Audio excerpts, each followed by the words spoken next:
In this video, we're going to derive three classic math equations. The first one is the Pythagorean Identity, the second one is the Pythagorean Theorem, and the third one is the Quadratic Formula.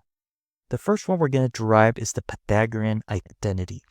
So we're going to start off with this triangle. The long side is the hypotenuse. The two legs, I'm going to label that x and y. And in order to derive the Pythagorean identity, you're going to need to know some basic trig ratios. If you need a refresher on that, please check the description. I'll include a link on a video that teaches you how to do that. So we're going to start with sine, and we're going to put theta in that corner of the triangle. So sine theta is equal to opposite over hypotenuse. And cosine theta, we know, is adjacent, which is going to be the x over h, the hypotenuse. The next step is to square both of these equations. So I have sine squared theta is equal to y squared over h squared. Cosine squared theta is equal to x squared over h squared. Now I'm going to add sine squared to cosine squared theta, and on the right hand side I'm going to put the y squared over h squared plus x squared over h squared.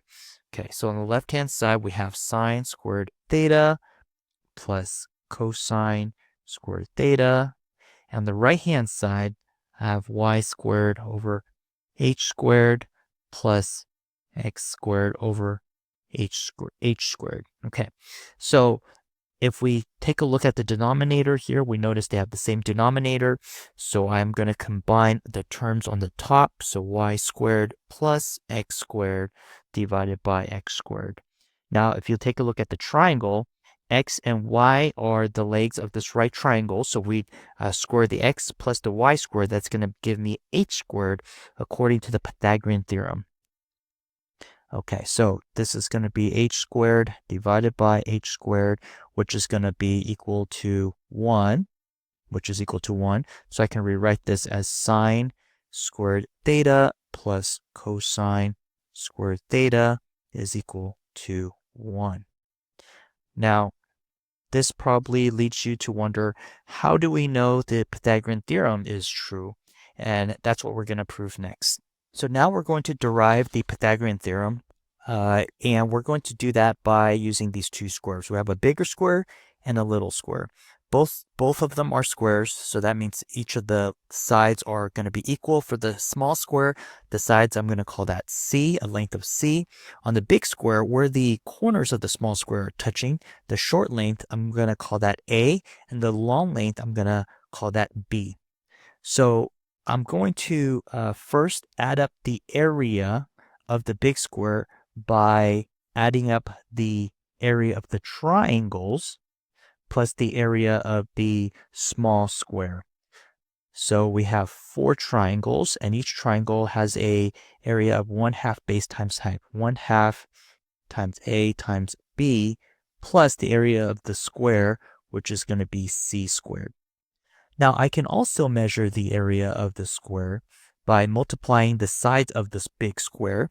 So I can take a plus b times a plus b, or we can say a plus b squared.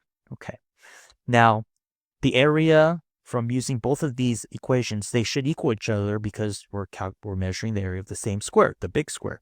All right, so we're going to set them equal to each other. So the area using the triangles and the little square is going to be this 4 times 1/2 is 2. So I get 2ab plus c squared is equal to, I'm going to use some FOIL here. So a squared plus 2ab plus b squared. Now you'll notice that the 2ab's are on both sides, so I can subtract 2ab's on both sides, and I get c squared is equal to a squared plus b squared. And often you'll see it written this way: a squared plus b squared equals c squared. Next, we're going to derive the quadratic formula.